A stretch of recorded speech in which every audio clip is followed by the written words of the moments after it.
There is one thing about money that every psychologist can tell you.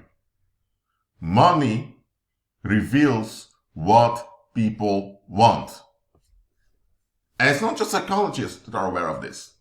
Anyone who looks at the situation carefully will realize that when it comes to money and transactions, where the money goes reveals what people want. Because in daily life, money is the method to get things done. Of course, there are other things besides money that needs to happen. If you want to purchase some groceries, you need to walk to the supermarket, you need to collect the groceries, and you need to pay, and then you can leave with the groceries. So there are other things involved. But when it comes down to it, it's money that's used to make transactions, to both get necessary supplies as food, water, clothes, paying the rent, the money to pay the rent and all of that, as well as for leisure. So if you want to find out what someone really wants, look at their spending habits. If someone earns just enough to remain alive, then it's not easy for them to really do what they want because they have to do what they need to do. So I'm not talking about that. But the moment someone has a surplus in cash, check what they do with it. Don't look at the cash that they need to do things with. For example, paying rent, groceries, and all of that. Don't look at that. Look at the surplus of cash and how they deal with it.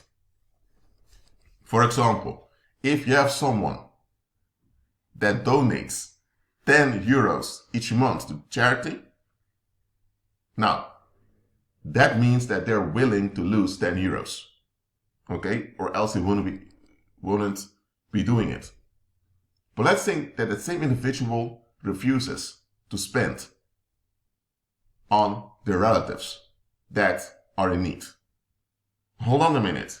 You have relatives who are around you, to whom you have access. You're not willing to spend on them, to benefit them, and to assist them, which are willing to spend 10 euros each month to some organization, and you're not even aware if they will really use your money to help other people. They likely scam you and use the money for other purposes. You are aware of this risk, but you rather take that risk than to face the people around you and to assist them in their need. So what does the spending habit of this individual reveal onto you? This individual is not willing to see his relatives prosper, or her relatives. He or she, I'm going to use the pronoun he now, he just wants to be left alone. So that's why he does not invest in the people around him. He does not want the people around him to have any leverage, because if the people around him have a leverage, he will have to deal with their leverage. He will have to deal with their consequences. No, he wants to be in control. So because he has this urge to be in control, it benefits his control urges. It doesn't really benefit him, but it benefits his control urges, or better said, it benefits his agenda to have people struggling around him. The moment people around him are not struggling anymore, they'll be expanding and growing, and that means that there will be all types of influences that he will experience in daily life. He doesn't want that, because he does not want to expand nor grow himself. He just wants relief, relief, relief. So his spending habit will reveal that he's all about relief and that he doesn't care about the well-being nor the wealth of the community. If you have someone who tells you that they want to move forward in life, but keep going to clubs, they keep smoking, keep doing all those other stuff that drains them financially, what does it say about you? They know that they need help. They know that they need to look for solutions, but they don't want to. They just want an excuse. And they say that they want help. They agree externally that they need help, but in fact, when it comes down to it, they just go to the relief mechanism, whatever it is. Now, this is something psychologists know. This is something that people figure out once they examine daily life. Now, apart from cash, there's something else that will reveal what someone really wants. And that is what they talk about. Christ said, out of the abundance of the heart, the mouth speaks. Now, if you're an actor and you're acting in a theater or on camera, that's different. We understand that. Or if you're on the job and you're required to speak a certain way, that's different. I'm talking about when people are not restricted in how they use their mouth. Because society, in their life, wants to control your mouth. I'm talking about when people can use their mouth however they want. What comes out of it? That reveals what they really want. That reveals what they're invested in.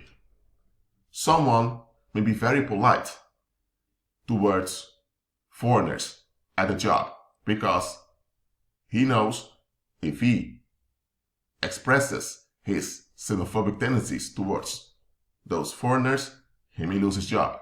So at the workplace, what comes out of his mouth concerning foreigners is quite positive. When he is at home with his wife and kids, now he expresses all types of accusations against foreigners. Why? Because now he can use his mouth without repercussions coming after him directly. Now, of course, if he speaks negatively about foreigners, it will have consequences on him spiritually. So consequences are always there, but he doesn't have consequences instantly. And because he now, for a moment, can use his mouth freely as he wants, now what he really wants is expressed. For example, someone may have issues against you because you don't do what they want or you don't fit their expectations. But instead of acting out against you, telling you in your face that they can't stand you and argue with you, they'll just smile, be kind, say yes sir, yes ma'am, and leave. Why? Because if they open their mouth and if they express their verbal violence towards you, they know that something bad may happen as a response or as a reaction. So they can't afford to speak freely. But when you're not around, they may be able to express their anger towards you freely. So when people can use their mouths freely, it's then that the content of their hearts are really shown. That is why when the FBI or the CIA or just any intelligence agency or a police detective comes to interrogate you concerning a case, that's why they ask a few questions that are a bit broad. If they ask specific questions, you would say yes or no, or you would answer a specific word or specific thing. They often ask open, vague questions that you can interpret multiple ways. And why are they doing this? So that you will talk. And when you talk, they will analyze what you say. And by analyzing what you say, they can detect deception. They can detect lies. They are trained how to do this. And that is why when you encounter people for the first time, listen to what they're saying. Keep your mouth shut a little bit and listen to what they are saying. Let them feel comfortable so that they will unload their tongue. And once they unload their tongue, you'll know what's on the inside of them. Because human beings have this deep-rooted urge to be recognized. And people that persist in darkness, they also have this need, but with them, that need is being abused by themselves. They now want to be recognized in darkness.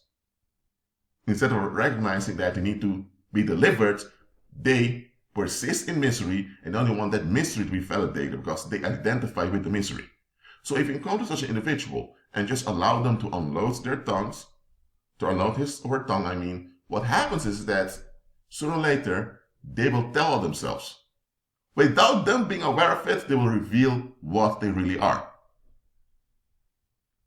People always reveal who they really are, eventually.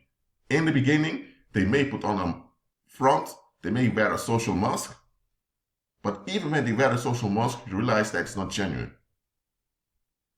So, it's not just the cash that you need to follow. Follow people's words. Now, if someone uses cuss words or swear words, that's just someone refusing to get along with a restriction of society. That doesn't mean that they are bad people or uneducated or whatever. They just don't follow certain restrictions. Now, if someone turns on them for not holding on to restrictions of society, that shows you that the individual is out of control. They are controlled by society in how they talk, so now they want to control others. That shows who they are. They're attached to control. That's how you see who people really are. You see it by following their words. If someone's words are always positive, always uplifting, and always framing things in a positive way, then you know that this individual is someone that wants the good in life and that wants solutions, even if they know that bad stuff are around. They refuse to allow bad stuff to have a hold on them. But if you have someone who's always telling you they're not interested, what are they telling you? That they don't want any responsibility. Because how can you be alive and not interested? You can't be alive and not interested. Because you have to be interested. You have to be interested in where you get your food, where you get your water, where you get your clothes, how your emotional needs are met, how the community around you is affected, because if it goes wrong in the community, it will affect you. You cannot be alive and not interested in anything. And if you're not interested in a specific type of people, that is only because you are attached to another group of people. You cannot be alive and get away with not being interested in anything. And here's the thing, people that are like that, they're always not interested in what's going on around them, just want to be left alone. Such are people that don't want any responsibility. And sooner or later they will express this also. They will express this in things as it's none of your business, or they will tell you things as, well, I'm not interested, or they will tell you, well, it's not really for me, or they will always refuse opportunities to grow and expand in life. They tell on themselves. But those same people that refuse to grow and expand, when they see others growing and expanding, they'll be offended. They'll be upset. Why? Because they don't want to be realistic. They forfeited being realistic. So follow the words. Follow the words someone speaks when they can speak freely. Don't follow someone's words when they're under the threat of violence. Of course, when you're under threat of violence, you will conform to what people expect of you. Why? Because if you don't, they may the violent people may perceive this as an attack, and they'll use that as an excuse to attack you. People know that violence works, at least in the short term. That's why they use it. So don't pay attention to someone's words when they're under the threat of violence, or when they are in a situation where it's necessary for them to speak in a different type of way. Follow someone's words when they can speak freely. Because when they can speak freely, it's then that they'll reveal everything about them. And they're not even aware they're doing it. And here's the thing.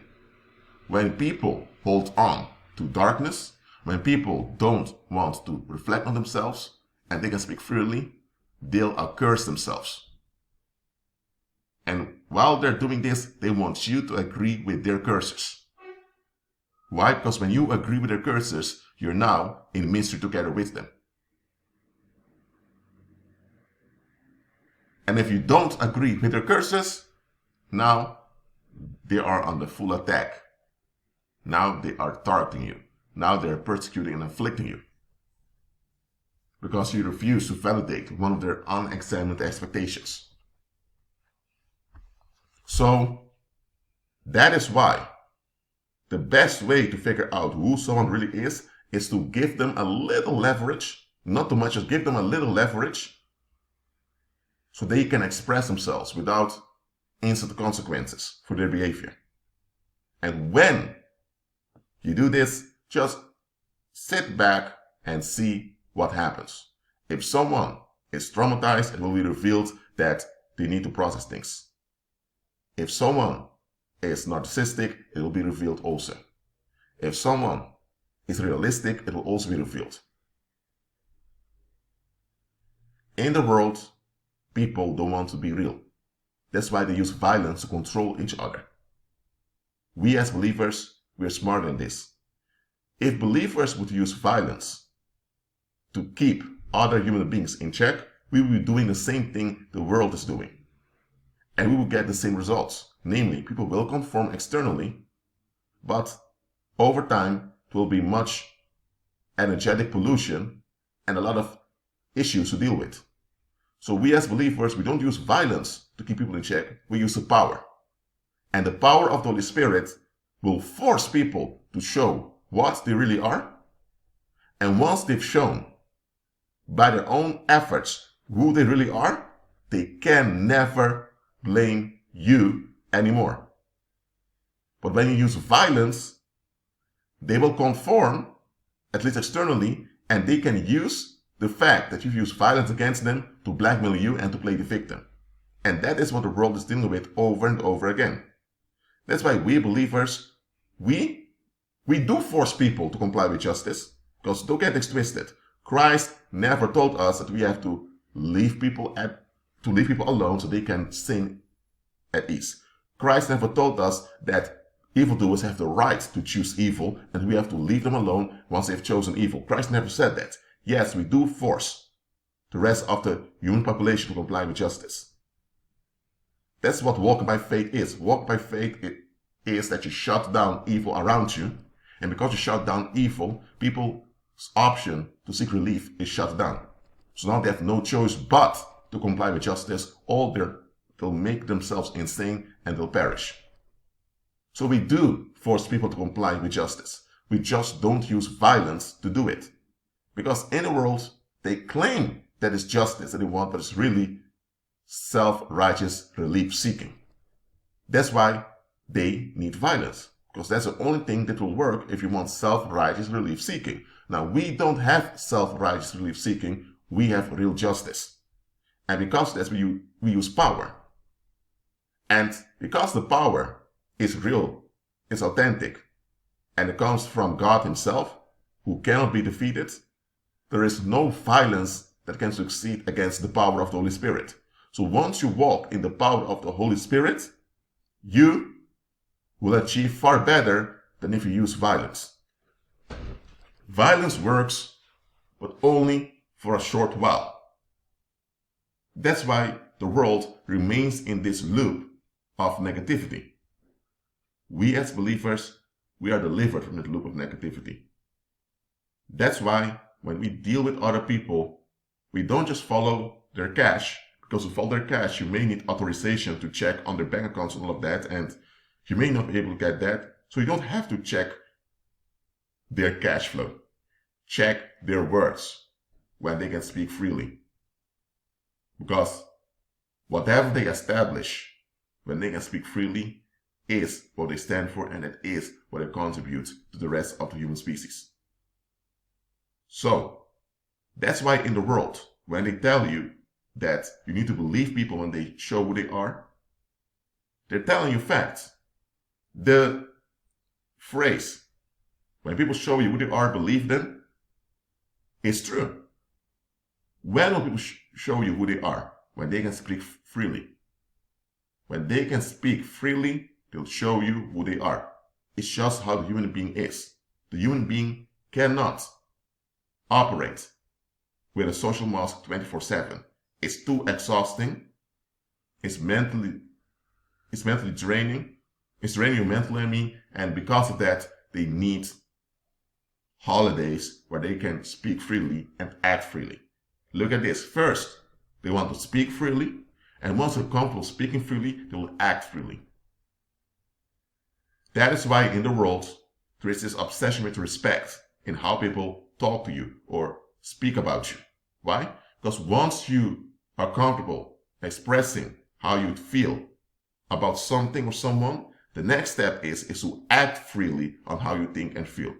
And if people don't want to face themselves, but they are projecting their energetic trash on you, first they want to freely express this, whether it's in your face or behind your back, and later, when a group of people agree with them, they want to act on it. It's then that you get lynchings and other types of collective violence. So, don't hinder people from speaking freely. As long as they don't literally issue threats of violence towards you, let them speak freely. And if what comes out of their mouth is toxic, remove yourself from the conversation and from the situation. When people finally reveal their true colors, don't repaint them, because you can't stand what you see. That is what they are. And if what they are is not right, if what they are is bad, then that means that they have an obligation to look for solutions and to be delivered. If they persist in that darkness, if they persist in that filth, that shows you that they are reprobates. And that shows you that they're not reliable and that they are dangerous. It shows you how delusional they are. And delusional people, they will freak out and explode when they can't escape anymore. So, keep agreeing with Christ and follow the words.